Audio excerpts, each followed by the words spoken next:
that would have been a touchdown probably that would have given the Eagles the lead in the last minute and a half. So, you're counting on these guys who weren't even part really of the game plan to start the year. So we'll see what Wentz is able to do. Having a week to prepare with them should help. They were kind of thrust into action last week. Some of them didn't even really know where to line up. It was kind of chaotic inside the huddle. But this week they're preparing like they're going to play, and they will play.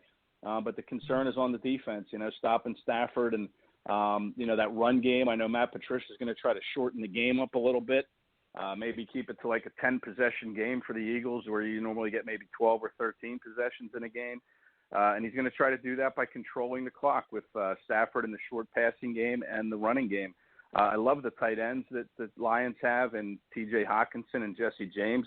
I think they're a really good, formidable duo that the Eagles are going to have to really pay attention to. I think it's a good matchup. I think it's going to be a close game. I know the Eagles are favored by a touchdown or so, but I think it's going to be closer than that. Mo, we'll keep going with the homer card. I know that you got the Browns and you've got the Bears. You play a dual card here. Obviously, the Bears got the Redskins on Monday night, but forefront tomorrow night, the Browns and the Rams. Rams come into town playing across country, and the Rams again. The Browns are 1-1, and Baker Mayfield again. All eyes are on the Cleveland Browns. What are your thoughts? Yeah, even though that the Browns knocked off the Jets on Monday night, Baker did not look good in the game, and a huge loss for the Browns with David Njoku, their tight end, being put on IR. The defense still had a good number of penalties, which killed them in Week 1 against Tennessee. A lot of selfish penalties were with roughing the passer. Guys lining up off sides, which when you have a guy that's as fast as Myles Garrett, you'll have that where he jumps off sides. It evens itself out for how many times he does get to the quarterback. But a couple of those late hit penalties, I think selfish penalties on the defense. Odell Beckham had a huge game, but you got to be looking for Baker to be more consistent. He hasn't been that Baker of last year yet this year so far. So I think as far as the Browns go, they're looking for a more consistent Baker Mayfield in this game come Sunday night. Your Bears, the other team that you cover, has got the Redskins on Monday night, and I think a lot of people are pleasantly surprised to see the Redskins in the position that they are this early in the season. Yeah, it's the same thing with the Browns that the Bears are looking for. Some consistency from Mitchell Trubisky, their quarterback. I think this is a game, though, where that Bears defense will finally get those turnovers that they've been lacking these first couple of weeks. They're a defense that led the league last year in takeaways, and I think you'll see this defense really come to life come Monday night against the Redskins. You know what? I loved this game against Tennessee. It was hot there. I wasn't there. I watched it on TV. But I'll be at the game tomorrow with Atlanta. But I loved seeing my Indianapolis Colts just fight.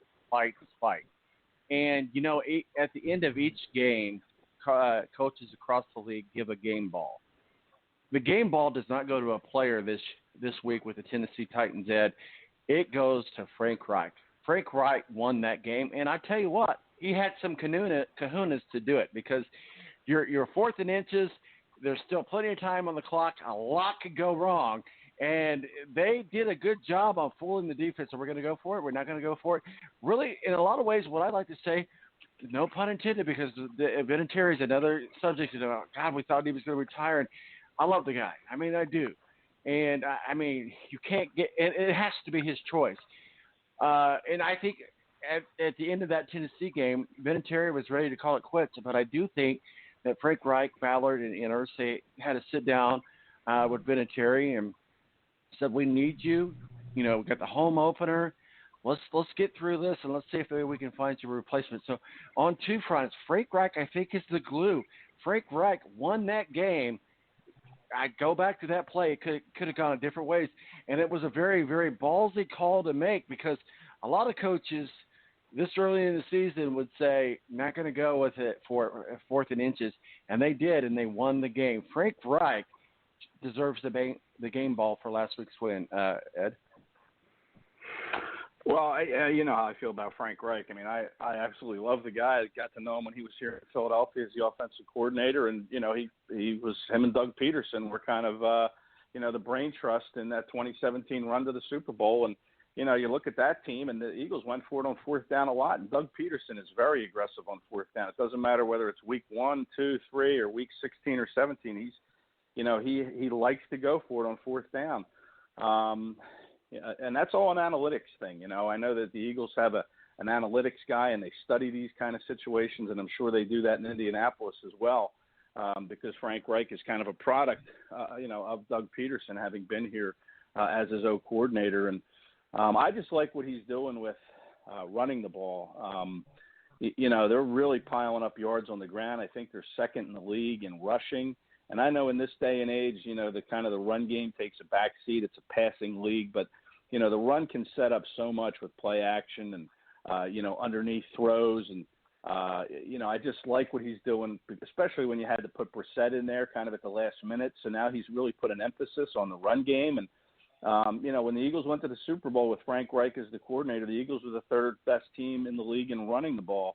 I still think running the ball has a place in the league, and I love what he's doing.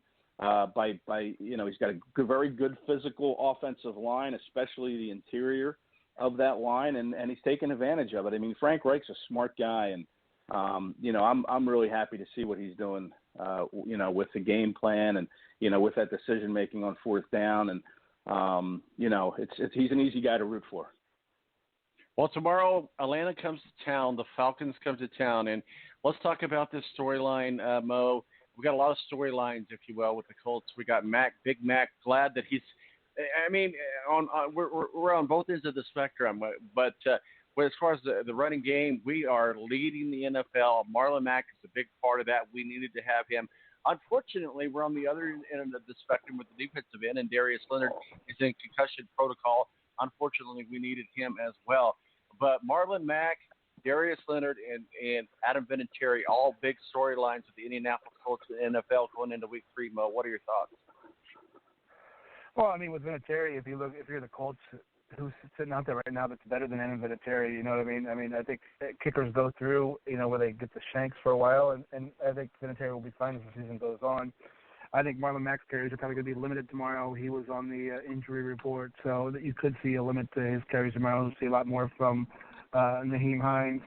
You look at this football team, Darius Leonard is the heart and soul in their defense, and I think it's a big loss not having him in the football game tomorrow against an Atlanta team that can have a high-powered offense. So the penetration that Darius Leonard gets and the way he's able to cover the running backs out of the backfield, I think could hurt the Colts tomorrow with his absence. Yeah, let's talk about another big story in the NFL that everybody's been talking about outside of Antonio Brown, and that's Jalen Ramsey with the Jags. He said he didn't want to be there. He said he didn't want to be there on Wednesday, and he called a press conference, basically said, hey, I'm sorry that this blankety-blank came down, but, I think everybody knows what up. I can't speak his lingo, but nonetheless, the Jags, I think, prefer to keep, not trade Jalen Ramsey, and I'm scratching my head. What's going on there? Because if they want to trade him, which I've heard that they want a number 1 and a number 2, I think you talked about that as 2 as well. Why risk injury and putting him out there? Or maybe they're clever like a fox by putting him out there, like you mentioned to me offline on text. I believe it was you that said, if he gets hurt, they could trade him in the off season and they have nothing to lose. So maybe they're clever like a fox, but. What are your thoughts on this Diva Ramsey Jaguars thing? Because they're not going to trade him in division. You would think that maybe Tennessee would want him, but they're going to. If Tennessee picks him up, it's going to be big time cost to Tennessee, which I don't think that they're going to be able to do. So they're going to go somewhere outside of the division if they're even shopping him.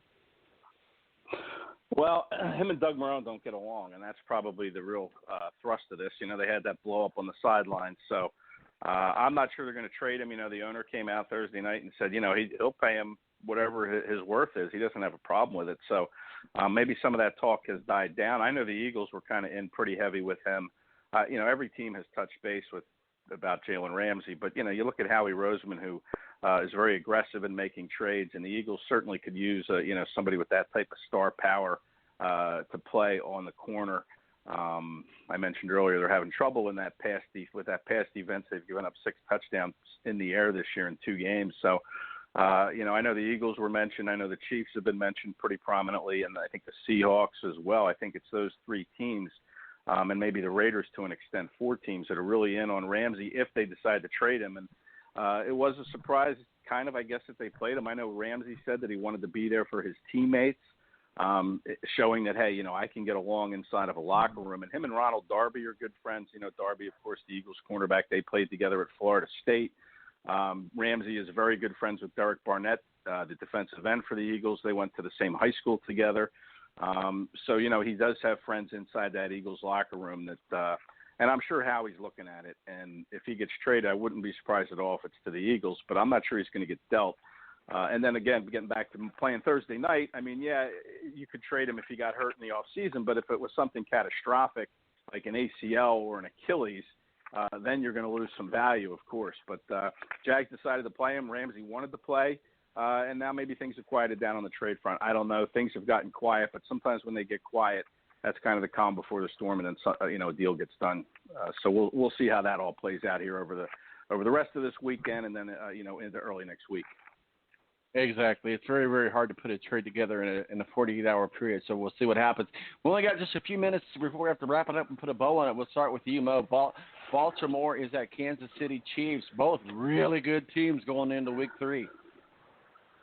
Yeah, everything says the Chiefs win this game, but to me, I don't know. I like the defense of Baltimore. I like the way they scored touchdowns. Lamar Jackson's able to throw them through the air, a lot to their tight end. It's hard for me to say it, but I think I like Baltimore on the road. Speaking of going on the road, the Broncos head to Green Bay. Not going to be the frozen tundra, but Aaron Rodgers looks like he needs to thaw out a little bit, and I need him to thaw out a lot because I got him for fantasy football. He's just being mediocre. He's not being a star Aaron Rodgers that we know that he can be, but I think Green Bay wins at home against Denver, Ed. Yeah, tough loss for the Broncos last week. Vic Fangio still looking for that first win. That Packers defense, I was a little skeptical week 1. But week 2, they played pretty well on defense again. So, this defense looks like it could be for real, and I'm happy about that. I know the defensive coordinator in Green Bay very well, Mike Pettin. His son and my son played on the same soccer team when they were younger, 5-6 years old. I know his father well. His father's a legendary coach in Pennsylvania, won 330-plus games, and Mike Pettin is known as Junior around here because his father's name was also Mike Pettin. He was senior. But so I'm happy for that defense. I'm happy for Junior or for Pettin, that they're playing as well as they are. It'd be interesting to see them keep it up. Must win. I don't want to call anything a must win in Week 3, but big game for Denver. It'd be nice to see the Vic Fangio get that first win too. But I think the Packers defense is a little too strong. And I don't know about Joe Flacco. I'm not sure. Maybe the Ravens were right about him. Maybe he has nothing left. He hasn't shown that much so far early on. Real quickly, my son and my granddaughter are all distraught about Cam Newton, and so I mean, it looks like Cam's out. I don't know if he's out for the season, but certainly it's time to look at Allen. Allen gets the start, and I try to encourage my granddaughter that he'll be back, but maybe I'm just being a good grandpa. Mo, Cam Newton and the Panthers. Panthers are here in December. I think my son's going to join me for that game, going to fly in from North Carolina. But I tell you what, as a Panthers fan, secondary, and my son and granddaughter are huge Panthers fans, guys. What are our thoughts about Cam Newton? Start with you, Mo.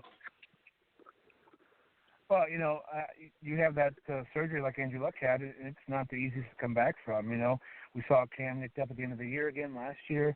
And a lot of those hits are I think taking their toll. But that shoulder when you're a quarterback is no joke. So Cam's still struggling. They haven't got the ball to Christian McCaffrey a lot. And I think Arizona is not as bad as we thought they were going to be. So I like the Cardinals in this game. Ed, my son said to me yesterday on a text, he goes, I wouldn't be surprised if Cam pulls an Andrew Luck. What are your thoughts? Well, I think Cam's listed as a foot injury now. I think he's in a walking boot.